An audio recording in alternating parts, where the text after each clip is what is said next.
Welcome to another episode of the Bald Guys on the Bench podcast with your hosts Graham Cohen and Scott Wasco.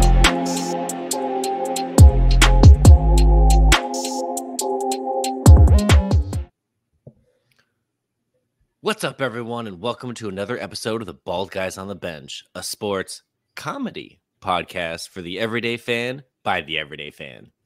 Like we always do, G, when rambling about sports, let's grab one and crack one. But before we grab one and crack one tonight, you know what today is, right? Ooh, am I letting the cat out of the bag, or am I giving you the honorary? You know what it is, but you're being polite. Yeah. All right, screw that. Hey, guys. Episode 52 means 52 weeks in a year means hello, 1 year anniversary. Let's go. Cheers to that. 1 year anniversary of going live. And I can remember it like yesterday. The first time I'm driving down the road and I see our logo on my car display. And I was like, this is the coolest thing ever. Dude, I'm not going to lie. I was like laying in bed the other night. And I was going through YouTube or whatever, and then one of our episodes popped up. Like it popped up in the suggestion, and I'm like, oh, it's real. Like, is that any good? Like, so hold it up. Let's crack it, bro. Cheers, my friend. Wow. To 1 year. Cheers. Wow, I remember my first time opening a beer. You know, it was branding purposes, bro. I'm trying to not show what can it is because I want to get sponsored by them later. Ain't nobody paying us. Not right now. Exactly. Not right now. So let's jump right into this week's episode. And for all the listeners, if you listened to the whole episode last week, your boy made a pick. Somebody was going to win the Memorial, and it's one of our really good friends, Romano, on the bag for Fowler. And dude, he was right there.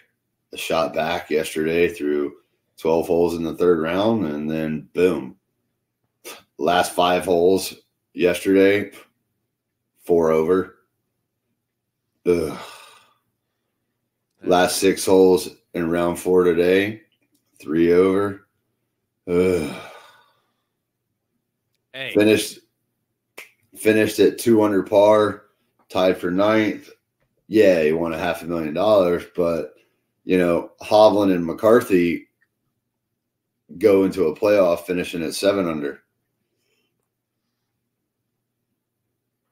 Could you imagine? Romano or Fowler played the last couple holes 7 over par and finishes at 2 under. I mean, hopefully I don't want to say he's trending in the right direction. I mean, it's without a doubt. And yesterday, after Fowler birdies 11 and 12, he's on 13 and he hits a bad drive and he hits it. It has to lay up and lays up, and he's literally in jail. Right. And before he hits his pitch shot, his third, and I was telling Billy this yesterday, and I might even told you, Trevor Immelman throws the whole jinx on him. And you didn't mention that. Yeah, Trevor Immelman goes after Ricky gets up and down out of a trash can, like Sevi. A lot of people love that last week. Trevor Immelman goes, Fowler's been playing so well lately. He hasn't shot even par or worse on the weekend since the Arnold Palmer tournament. Basically saying he shot under par on the weekend in every cut he's ever made. And then bada bing, bada boom. He goes from 3rd to 23rd. And but jinxes aren't real. That doesn't happen. Yeah. You know what, dude? The best part about him finishing in 9th is our boy Romano. Another 10%. Thanks for playing. I mean, Let's go. Romano is just like, yeah, that's cool. I'll take a 10th or 9th place and 10%. Appreciate it. There's a smooth 50 Gs direct deposited in my account on Wednesday. I don't know if you know that, but that's when tour players get paid for the week previous. They get the direct deposit on Wednesday after the tournament. So asking for beers on Wednesday is what you're saying? Pretty much. Thursdays. Pretty much. But that's not even that's our, fun. I wanted him to win so bad. Obviously you did too. But of course. Victor Hovland gets the dub. I mean, in a playoff against McCarthy. I mean, good for Victor Hovland. It's about time because, my God, has the guy been just playing amazing golf lately and just can't get the monkey off his back? Oh, 100%. And Rory, dude.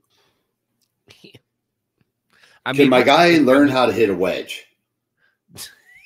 Because watching that today, I'm just like, this dude is one of the greatest drivers of the golf ball that we've ever seen.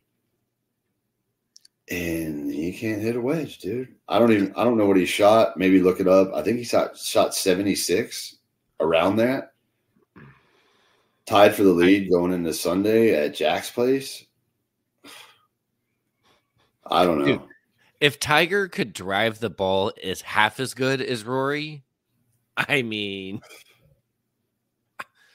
it doesn't even need to be said. I mean, obviously Tiger's the GOAT, but still, I mean, how many more tournaments could he have won, or how many more? Right. Still, it's just like, I don't know. But then again, some of that I think just adds to the mystique of Tiger anyway, just because I think he's one of the best second shot players of all time. I mean, how the guy can get up and down. Not only second shot, but if there was if there was a 8-foot putt with your life on the line, who are you having putted in their prime? Obviously, I know I'm having it putt. Yeah, it's not even a if it was a 15-footer, I'd be like, here you go, bro. Right, but take my chances. Something you texted me today, and I didn't get to watch the end of the event because Kellen had a football game. But something you texted me today was what? Do you remember what you texted me? Yeah, I was like, is Scotty Scheffler any good? Because the guy was nowhere to be found on the leaderboard. Like, I looked, I couldn't find him. And then when we talked about it earlier, you're like, yeah, because he barely made the cut. He was on the cut line, and I was like, oh, that would make sense. And then all of a sudden, I checked the leaderboard earlier today.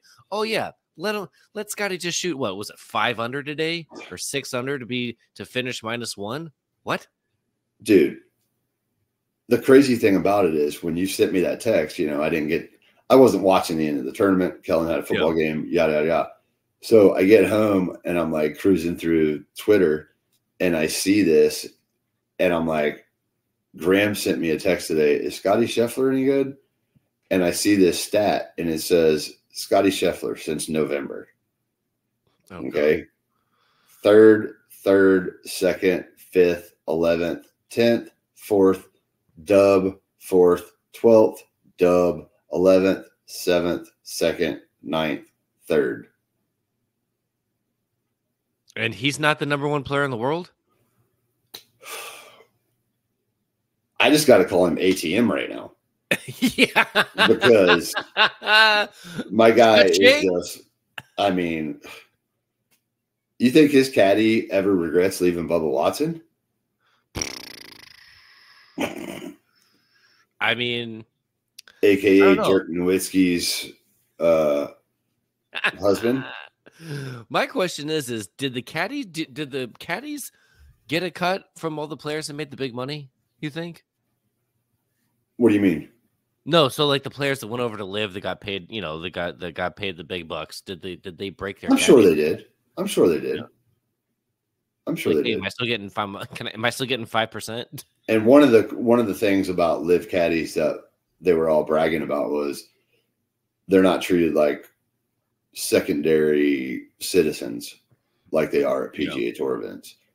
And I know from experience when I caddied in, I think it was the 2004 2004, whatever, ladies US Open at Newport Country Club in Rhode Island.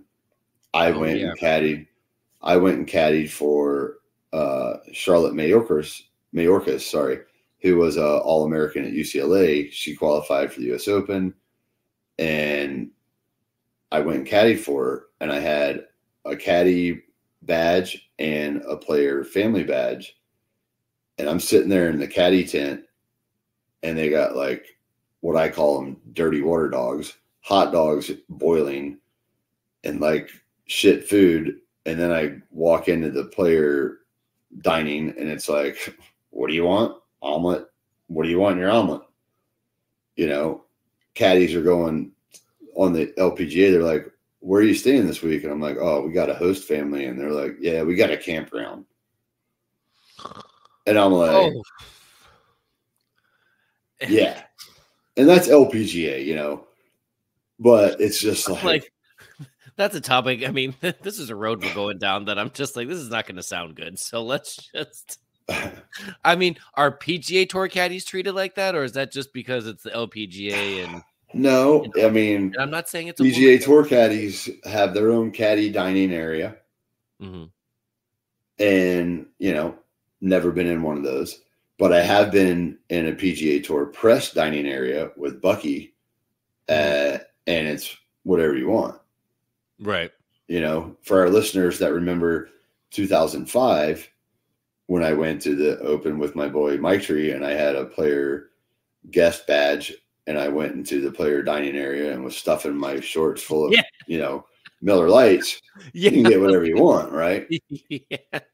So, yeah, there's a difference, but, you know, caddies get a weekly expense allowance, we'll call it. Mm-hmm. And then most caddies, when your player makes a cut, you get 7%. And if your player comes in the top 10, you get 10%. Okay. So, you know. Let's go. Yeah. But anyhow, really pumped for Victor Hovland winning a big event, getting that dub, winning in the playoff. But you know what tomorrow is, right? Keeping on the golf, you know. I heard. And as you said to me earlier, it's the longest day in golf. And for those that don't know, the longest day in golf is US 36 holes. Yeah. US Open Qualifier. Regional qualifier, I should say. Yeah. 10 sites around the country. 36 holes, medal play, walking, and get in, and you're in. That's why it's called the Open, you know, US Open. And the biggest fields in the longest day of golf are obviously around Ohio. That's where a lot of guys go because they have the most spots, right? There's 100 players for like 10 spots because the tour was in Ohio this week at Jack's place. So there's two in Ohio, and then there's 8 other ones throughout the country. Big one is at Hillcrest Country Club in LA. And I don't know how many spots they have available, but this qualifier has PGA Tour winners. It has amateurs. It has high school players. It has Cinderella stories from the PGA Championship, a.k.a. Michael Block. His son, that's a senior in high school. They're in the same field. Brendan Steele, who's won 3 times on the PGA Tour, is in that same field at Hillcrest Country Club. That's crazy. It's nuts. It's awesome. What do you think you got to shoot? 37 to 36.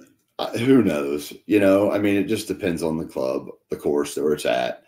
You know, who knows? You know, I mean, a shot in the dark, or we're just gonna.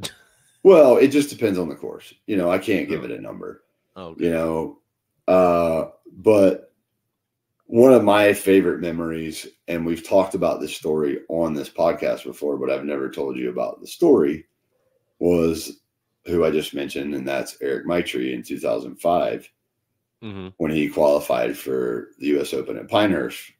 Everybody remembers the story. Practice round, 18th hole, Jason Gore tops it on purpose, yada, yada, yada. Well, the Monday, the longest day in golf, Meichtry is playing. I forget exactly where it was. Shame on me. I should remember this. But this is back before smartphones. This is 2005, right? And if smartphones were there, they were like barely happening. Right. So I'm watching all day. They're updating. And finally I see he's in a playoff.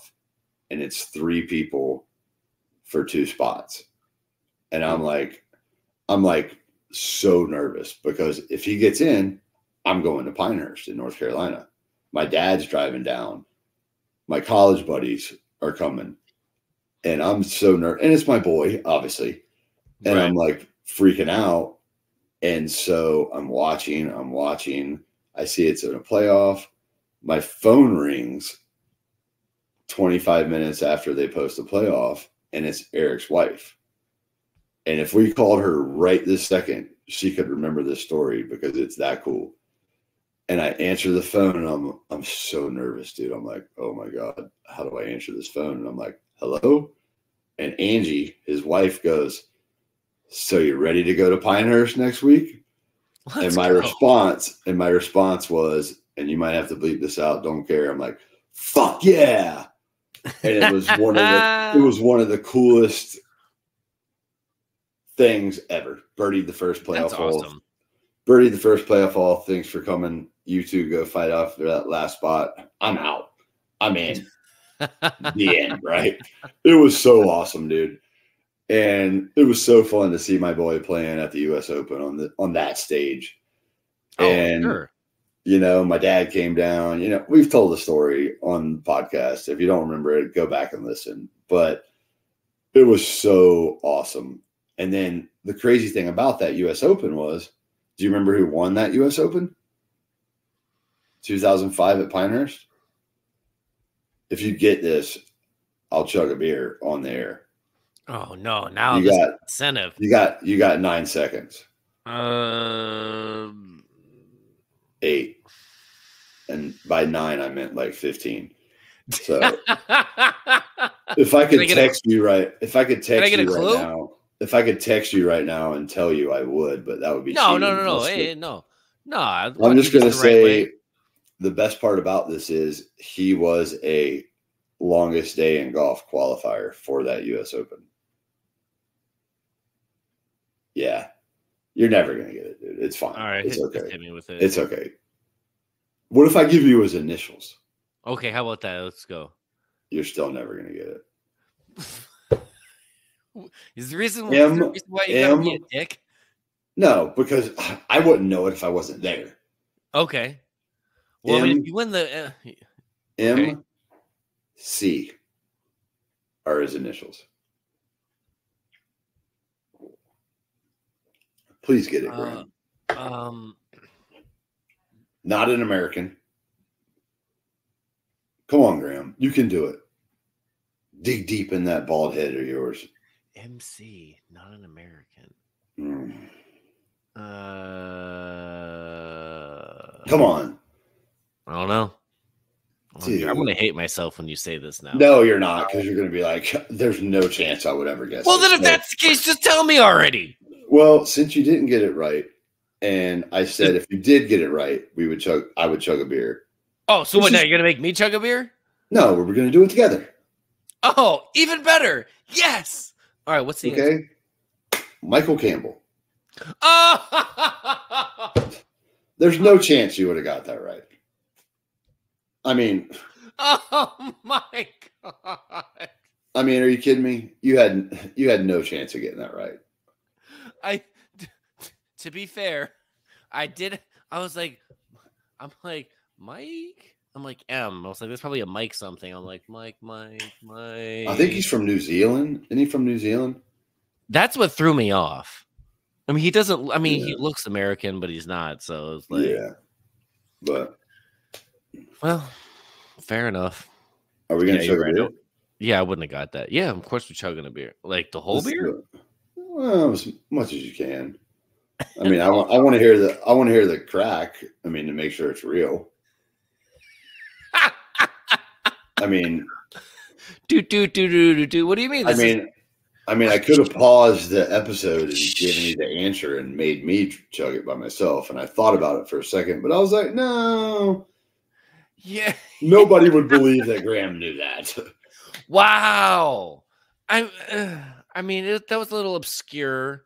Well, maybe not obscure, but I mean, how many golf fans would have got that? 1 out of 100. See, there you go. So bite me. No. And like I said, if I wasn't there, you think I would remember that? Facts. No chance. All right, fine. No chance.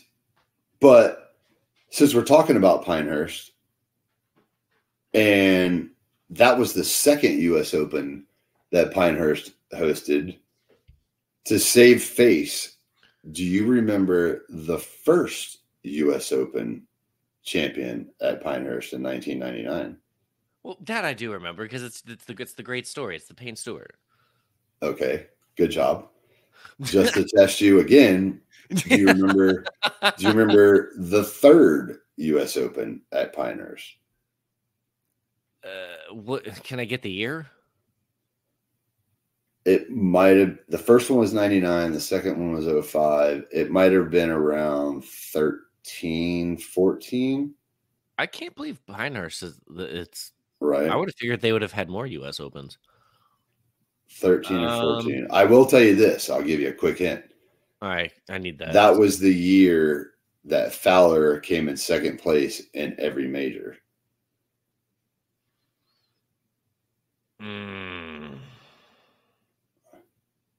Not an American.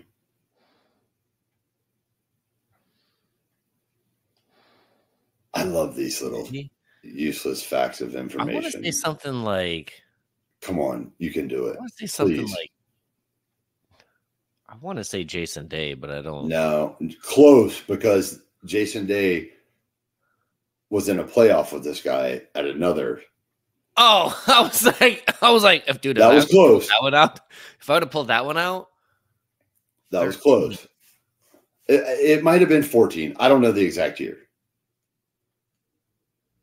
This guy is related. This guy will always be connected to the PGA Championship at Whistling Straits when DJ grounded his club in the bunker. Oh, come on. It's on the tip of your tongue. You can do it. Come on, Graham. No. I'm going to even tell you what country he's from. I'm even going to tell you what country he's from. Germany. Oh, a German golfer. Oh, dude. All right. So it looks like I'm chugging this beer. Martin Keimer. Oh, dude. I know. Ready? Good cheers. Yeah. Let's go. I'm going to hit you up with the, like I always do. Let's go. See what you got.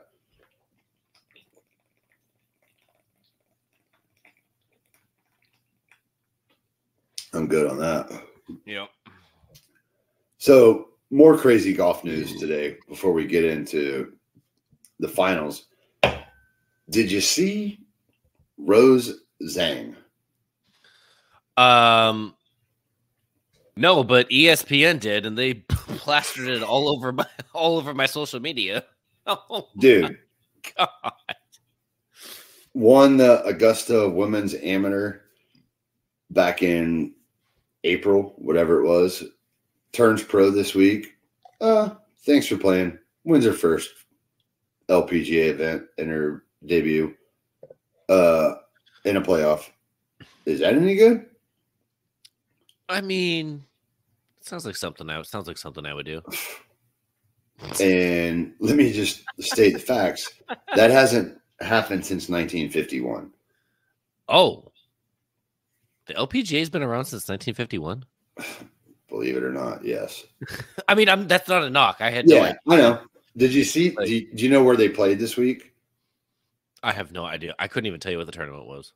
Dude, one of the courses on my bucket list. And it's on my bucket list higher than Pebble. Wow. Okay. Like, in the United States, the courses I would want to play more than anything, obviously, Augusta, duh. Yeah. Cypress Point, duh. Pine Valley. Duh. A lot of people are like, Pebble. No, I'm good. I've played Oakmont. Liberty National. Oh, yeah. Where you're up there. I think it's in New Jersey, actually, but you got the Statue of Liberty and the city. Yeah. My buddy's Thanks for playing. Yeah. Thanks for playing.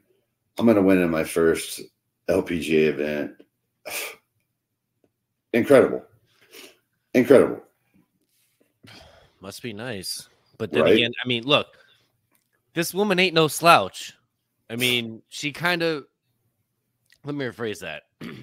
Not only is she not a slouch, are you any good if you go to the same college as Tiger Woods and you beat his records? Is that any good?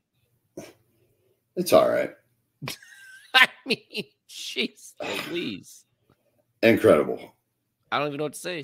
Just not anything to say, but golf clap. Way to go. I mean, way to go. But let's go, dude. Let's get into. Oh, why was there some other? I feel like there's some like big deal sports going on. Did there something happen this past weekend? I mean, yesterday? We did start the NBA Finals on Thursday, and last night tipped off the NHL Stanley Cup Finals. So yeah, we got some. Do we have any teams in that we're rooting for? Dude, you're trying so hard right now. Got him. So hard. No, you didn't. You tried. You tried. Yeah, all right. It was bad. I failed. Yeah. Oh, exactly. Wait. I'm sorry. I can't see the hat that you're wearing right there. That's that logo. Oh, this is the hat that you got me for my 44th birthday. Yeah, it was last year. Yeah. Mm-hmm. You sent your mom to the practice facility. Yeah. Got me this hat. And yeah, because when I was there like a few weeks prior, I go to their team shop, which by the way was decked out. I mean, they had anything and everything. And then I go to the sales lady. I'm like, I'm seeing all these hats, and I was just like, hey, my buddy really wants you guys do a collaboration with Travis Matthews. I was just like, he really wants to get this hat. I was like, where? I was like, you got it. And they're like, oh, that only comes out during the golf season. And I was like, what? Right. She's like, yeah, we're not going to get that for like another 3 months. And I was like, all right, I'll be back. She's like, well, we have other things. I was like, I don't want other things. I want that specifically. I was like, can I go online? Can I get last year's version? It's like, no, this is their new partnership. Da, da, da. I'm like, all right, I guess I'll wait. So yeah, thanks, Mom. And I remember calling the practice facility with the store and talking to some chick online, and I'm like, I can't order this online. She's like, nope. I'm like, oh my God, it's like 2021 and I can't like pay for something online. Nope. I'm like, all right, whatever. Graham, Mama Cohen to the rescue. Thanks for playing. Yeah, right. Hey, Mom, you need something to do? Stop down. Can you make a stop for us? Ma, the meatloaf. Meatloaf. Anyhow, dude, Stanley Cup Game 1. I'm at my dad's. You're texting me on my way home. My sister's in town. I'm like, yeah, I got to leave after dinner. I got to get home in my spot on the couch, watch Game 1. You know, superstitious much? Yeah, not us. And you send me a text from work and you're like, wow, how about that opening show? And I'm like, it happens every game. I mean, we got drumline dudes coming down from the rafters. You know, it's Vegas, dude. What's Vegas? It's all about a show, right? The coolest thing about my first Vegas Golden Knights game was I went with Jerry and TP, and Jerry had already been to a game in the Fortress, and I hadn't, and he didn't tell me about what happens pregame with the show. Obviously. And I'm sitting there going, are you kidding me right now? And I was so excited that Jerry didn't tell me about it. Oh, but yeah. Anyhow, dude, last night, Game 1, you know, like I mentioned last week, Foley, when the franchise started, said playoffs in 3 years, we're going to win a cup by the 6th year. So a cool little collaboration came out on Facebook on Friday from Gary Lawless, who's the voice of the Knights on TV. And he did this amazing thing. And it was just like, we're not trying to replace year one, because, you know, year one was pretty special because of the massacre in Vegas and everything that happened. But it's year 6. There's 6 players from the original team, known as what they call themselves, the Misfits, on the current team right now. And I was like, let's go. So what did I do? The 6th year, the 6 original Misfits, your boy went and placed a bet on the Knights to win in game 6. Whatever. Don't care. I just want them to win. So last night, game starts. It was amazing. It got chippy early. Knights got a power play. The Panthers score a shorthanded goal. And, you know, anybody that's watched hockey all year knows the Panthers are a smaller team. They're a fast team, but everybody knows the Knights are a massive, amazing defensive team.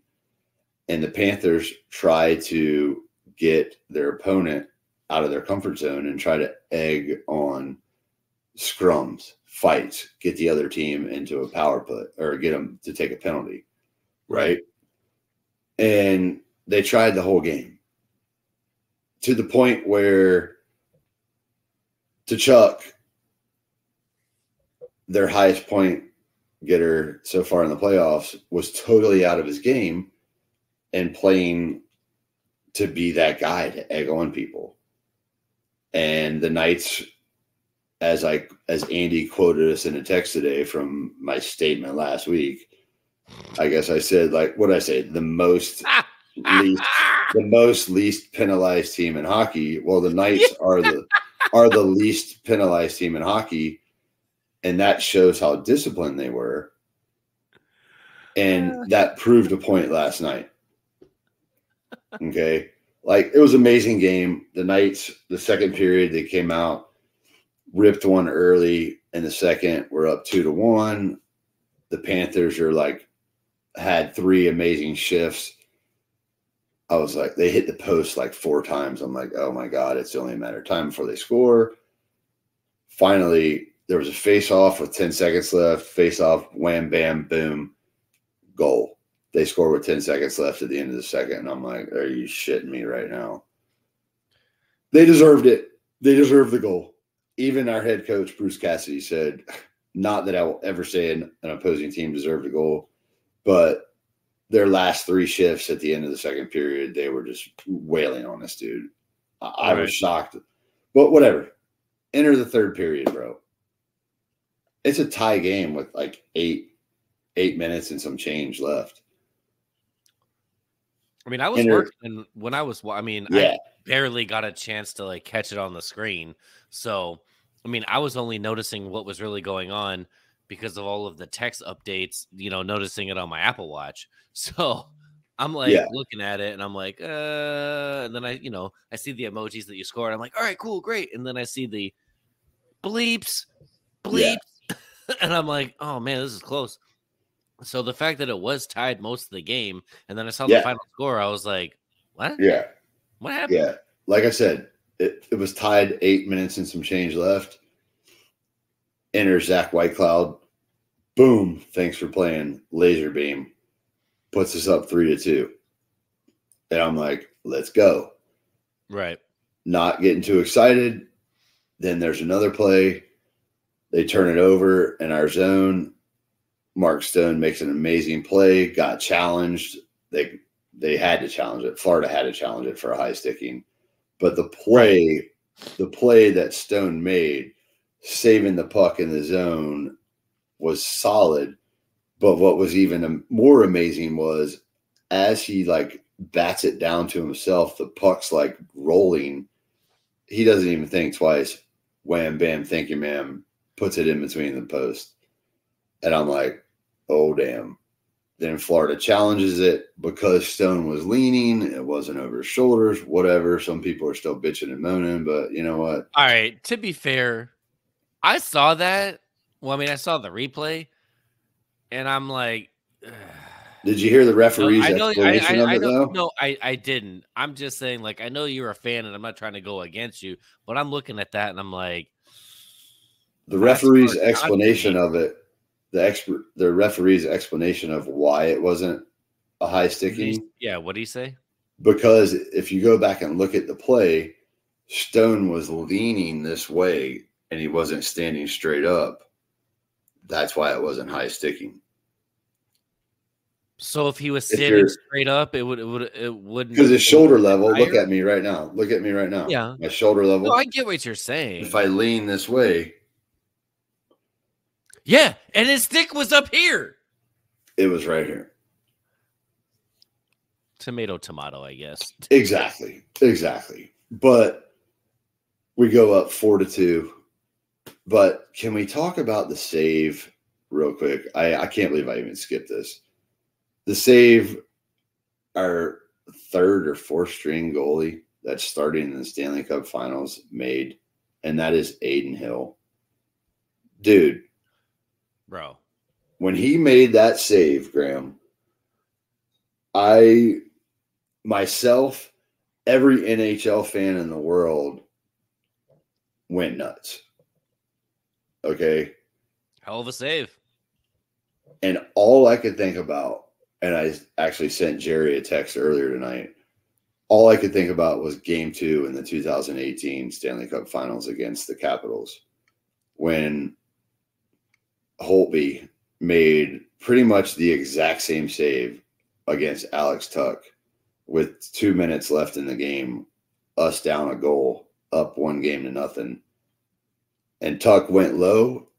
If he would have gone high, it's a tie game. That save that Holtby made in Game 2 gave the Capitals momentum, and we all know how that finished, right? Capitals won 4 in a row. We lost the Stanley Cup Finals in 5. And when Hill did that last night, dude, it was in the same net, the same side of the ice as Holtby did it. It was incredible. If Nick Cousins goes high, we're down a goal. Yeah, I know, but as you're saying, it was a momentum shifter for the series. But if that would have, if he would have made that, and if you guys would have won, then it's just like, as a fan, to win it your first year, one would have been an amazing story. Yeah. But it's just kind of like, I kind of think now, especially how it mimics this play that you're referring to right now. Right. I would think that this just makes it even better now. Yeah, you ain't wrong.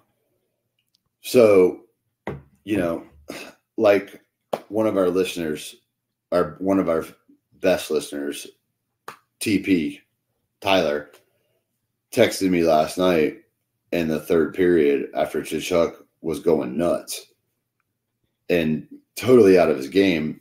TP texted me. He goes, and I'm going to read it word for word. They tried every trick to get in Vegas heads. If they keep it up, it will be a short series. With the little games Florida is playing with you, you can tell that they know Vegas is the better team. The hits were extra on purpose, but Vegas didn't get rattled. Great sign for a disciplined team. And he's 100% spot on. All right. So we didn't retaliate, basically. We didn't retaliate when Tkachuk sucker punched our guy that was being held from a scrum. We didn't retaliate. Okay. That's huge in hockey. We took punches. Right. Which is hard as shit to do. Right. Especially in that game. Especially in the game of hockey. I guess my question is for someone that's not, that doesn't follow hockey as much as you do, for a team, for Florida to do what they're doing, is that telling you that Vegas has been a tougher matchup than the 1, 2, and 3 seed that they've already faced in the Eastern Conference? Well, I'm just going to say this. That's a great question. Valid question. Vegas is a different style of team than the Bruins, than the Maple Leafs and the Canes. Vegas is a massive team. Big defenders. And not only are they big defenders, but they have depth. And the depth on the team, I mean, the last 2 games, game 6 against Dallas, game 1 against Panthers, our 4th line, dude, has been the best line on the ice, which is amazing. Amazing. 100%. When you got players Eichel, Stone, Wild Bill, Marchessault, and your 4th line of Carrier, Keegan Kolazar are out there just domination station. It's, not saying anything. Quick stat before we change into the NBA. The Knights have allowed 0 power play goals in the last 3 games. Is that any good? Don't do it to yourself. I'm not. Don't do it to yourself. So the Panthers 5 goals allowed last night. First time in the last 11 games. Oh man, you just made me think of something before we switch over to the NBA. So the dude that I follow on Twitter, known as Beating the Bookie, he's a huge Panther fan. He's a huge, gambling guy. He's solid at what he does. But he was at the game last night, and him and I were battling it back and forth. And he goes, just remember, he responds to me. He goes, just remember, the Knights won game 1 in 2018, and then y'all lost 4 straight. And my response was, yeah, this Vegas Golden Knights team is way better than that one. And just remember, Ovechkin doesn't play for the Panthers. Yeah, right. And he goes, great point. But then he goes, the Knights haven't played anybody in the playoffs. And what's my response? Okay. Connor McDavid? You'll love this response. I'm like, oh, I'm sorry, Beating the Bookie. When you're the 1 seed and you have to play the Oilers, the 2 seed in the second round of the playoffs because the NHL doesn't reseed, don't talk to me about the 8 seed Florida Panthers having to beat the 1, 2, and 3 seed. When you're the 1 seed, you ain't got to do that. Simmer on down. Yeah, like that still shouldn't have happened. The 2 seed should have been at the bottom of the bracket. Like, I don't get why they like that. That was the NHL just screwing up. They used to reseed it, but it's not even a reseed. It's when you do a bracket, you have the 1-8 and then the 2 7s at the bottom. It's always because it goes 1-8, then it goes 3-7, then 4-5, and then 2-7. I'm sorry. 3-6, 4-5, and then 2-7. That's why I was like, that doesn't make any sense. But anyhow, game 1 in the books. Game 2's tomorrow night, Monday night. Unfortunately, I'm not going to be at my spot on the couch for game 2. I'm going to be in Minneapolis, Minnesota for work. But don't worry, the OG hat's making its way. Is the gnome traveling? No, the gnome ain't moving. And I already told the kids that gnome hanging out in front of my fireplace is now known as, you remember Elf on the Shelf, you can't touch it. It's I try to think of something that rhymes with it, but he's a knight in sight. Don't touch my boy. Okay. Let's just the knight in sight. I like that. That's good. I mean, don't touch it. Okay. Oh, so man. Here we go. NBA Finals. Wait, hold. Oh no! What you got? Oh, sorry, yeah. My bad. Saw something. No. It's all good. So I was at work whenever it was. So I think it was the day before Game 1 of the Stanley Cup. I don't remember, but anyway. Point is this: They had Jack. They were doing an interview and they interviewed Jack Eichel. I have never seen what that dude like looks like outside of his equipment. Woof. Number one. And number two, does he or does he not look exactly like Marv from Home Alone? Just like a younger version. For the Sticky Bandits, you know. Yeah. Joey. Oh my God. Yeah? Yeah? Huh? You ain't wrong. He died. You can't get that out your head now. Wow. Yeah, I was looking at him just because like his scraggly reddish beard that he has. Yeah, you ain't wrong. But I will tell you this. Eichel didn't score a goal in the whole series against the Stars, but my guy has literally become a 200-foot player this season for the Knights. And well, good. He might not win the Conn Smythe, and Sabres fans are bitter because he wanted out of there. But your boy Eichel has been doing work. And I'm stoked. And I really wish I knew that guy's phone number from Pittsburgh because I would love to send him a text. But Frank might be able to find it. I mean, real fans know. If you know what we're talking about. Exactly. That being said, last topic of the night, we'll finish it out with this.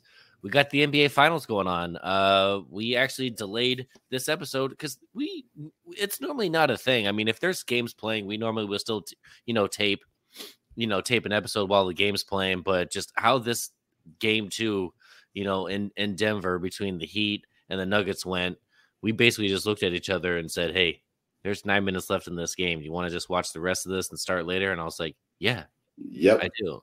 And I'm glad that we did because that was a nail biter. I never saw that happening tonight. Well, I guess my Nuggets in 4 is out the door. But in my defense, when Jokic doesn't have a triple-double, I mean, when was the last game he didn't score a triple-double? Don't know. 2 series ago? That and Jamal Murray had a modest 22 points. I mean, dude only had 15 going into the 4th. Dude was 2 for 7 from 3-point line. Wow. And was 40% from the field. So, I mean, look, what those two players alone, what they've been doing in the 3 previous series, you just kind of assume they're going to continue on. And look, the Heat, I'll credit, little golf clap, pat them on the back. They made adjustments and it worked. I mean, it really. Go ahead. Can I say something real quick? Yeah, go ahead. And I saw it tonight on Twitter right before we hit the air. And this also came from the guy I've been battling out with on Twitter, known as Beating the Bookie. Right. He posted something on Twitter and said, "Is there a debate on who the best head coach is in the NBA now?" I'm just going to go out on a limb and say it's a mic drop. And by a mic drop, I'm just going to go out on the limb and say it's Eric. How do you pronounce his last name? Spoelstra. Mic drop.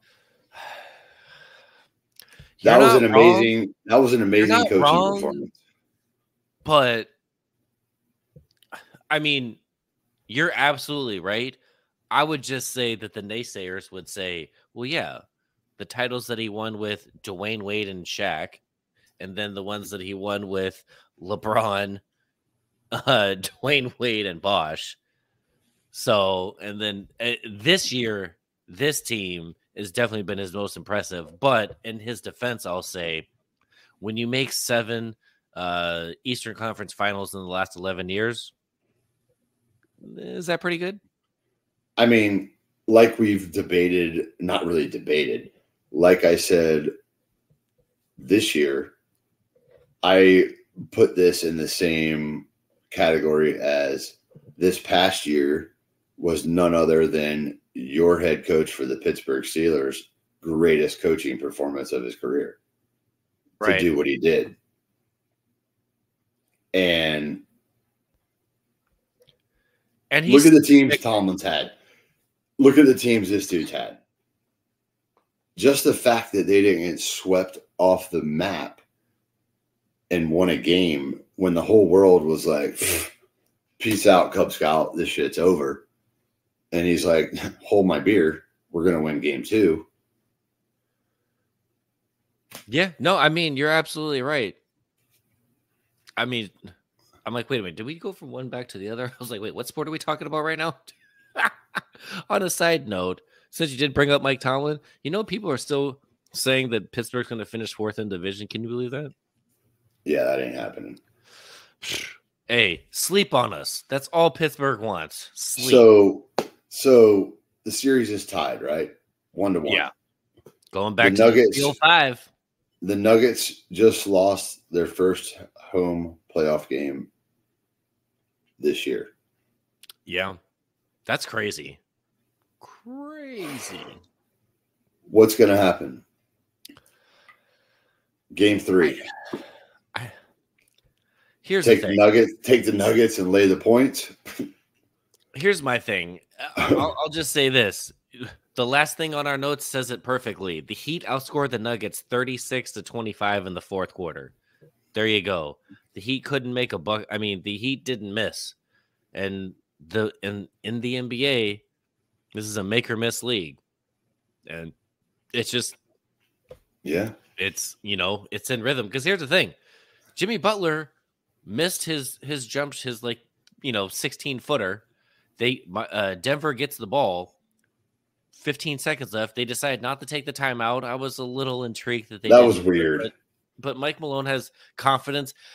Look, as a fan, we all act as if we know. Obviously hindsight being 2020. Oh, take the timeout. Take the timeout. Look, we're obviously not the ones getting paid the big bucks to coach the team. I get that. And sometimes momentum or you just give your team a chance. I don't want to say give your team a chance. Like, he had confidence in his team. That's it. Mike Malone had all the confidence. They got a play set up that they wanted to do. They had to take a 3 because they were down 3. But look, did they get the ball into the right shooter's hand? They gave it, Jamal Murray had it. He got a pretty good look. I mean, it was better than pretty good. I mean, he, did his patented Euro step. Yeah. Back behind the 3. He got a good look. And it's something that, it's a 50-50 shot for him. So, which 50-50 on a 3-pointer is, and contested is good. You'll take those chances. It's just for it being the last shot of the game, you hope you make that. And I'm not going to lie, I kind of thought he was. I thought it was going to overtime. I thought he was going to make it. Dude, if he makes that and that goes to overtime, does that deflate the Heat or no? What do you think? Oh, if that goes to overtime, they lose by 10. Dude, if it went to overtime and then they lose, then it could be like sweep city, but I don't know. I mean, I think that would be a huge moral. I think that'd be a huge buster just because, dude, the Heat were up by 15 at one point. They were up early in the first. Yeah.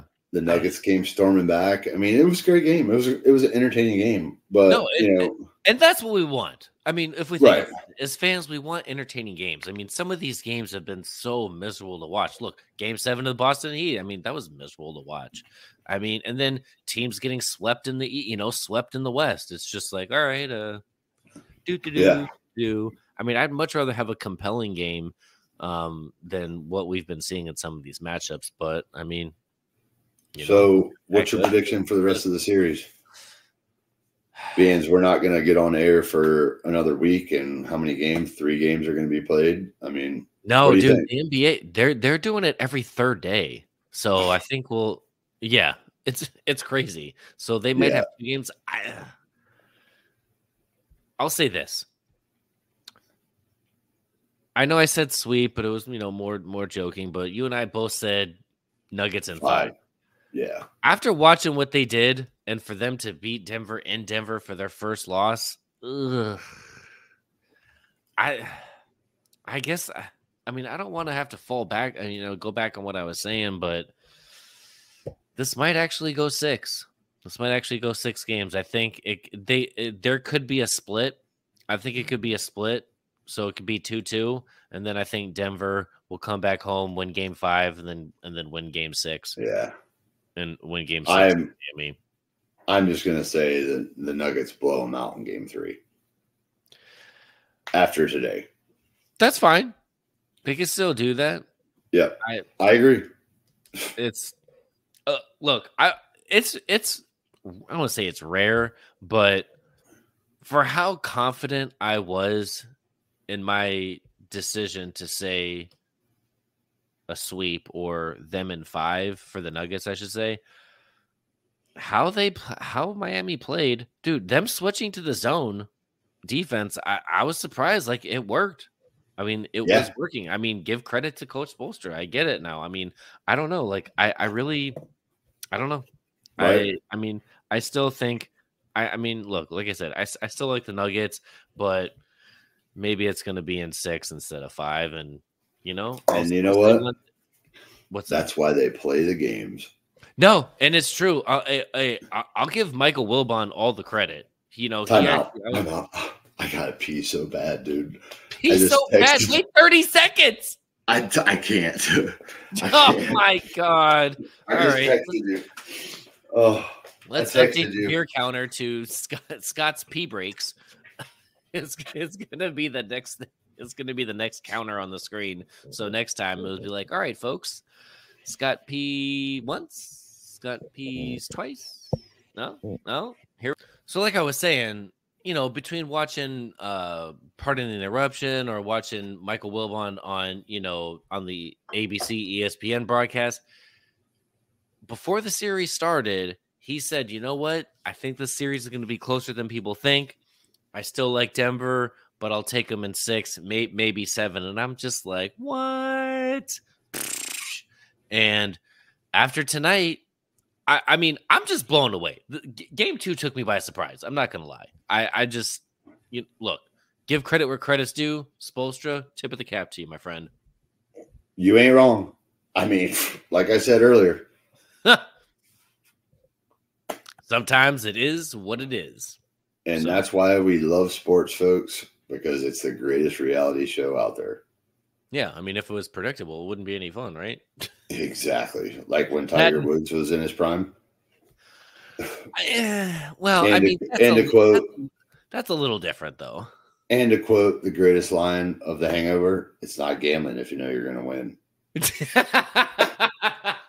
So on that note, Graham, I tip my cap to you. It's our 1-year anniversary of being live, of our dream, doing a podcast. And it's been amazing. We're having fun with it. We're learning every week. We got stickers. We got hats. We're going to have shirts eventually. And whatever that platform is, people can start paying for them.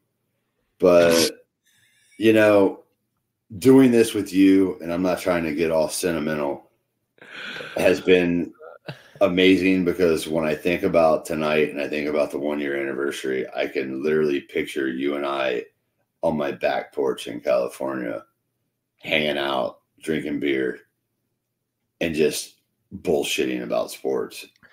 Bro, I turned on my old phone because I had to get something off of it, and I was just like, "Oh, what's still on here?" And I was going through photos, dude. I have some Martin Scorsese films on there that haven't dusted those off in a while. And with that being said, it's been an amazing year. Go Knights, go, baby! Let's go. Let's bring the cup to Sin City. Come on, boys. Let's go. Bring it home. It's been a long time since I've actually, even when you were still living in California, when was the last time probably it wasn't until or since I was in golf school. When was the last time I saw you within like a 6-week period? I mean, usually even that's what I'm saying. Normally when I see you when you were still living out here, it was like once every, you know, a couple 2 months, 3 months. Yeah, I mean, we would still talk on the phone all the time, but you know, this time it's like, hey, let's go. Come to that parade. Oh, I mean, no jinx, no jinx. Hey, let's win game 2. Let's win game 2. Let's win game 2. Let's win game 2. I know. Let's do work. As you would say, let's don't put the horse in front of the carriage. Okay. Let's just win game 2. Let's don't get too excited. Let's go. On that note, send us off, bro. Love you. Hey. 1 year anniversary, LFG, TP, Big Toilet, all our listeners. Thanks for sticking with us for a year. My dad, everybody that listens to us, your parents, you know, the whole crew. Send us out. Hey, congratulations on the year, my friend. And as the best homie always says, bye-bye. But I'm not giving a shout out to Drama Police or Grammar Police, and that's Andy. So, you know what? Just keep leaving your wounded soldiers all around my house, and we'll talk about that later. Graham, love you. And to quote Jim Nance, good night, friends.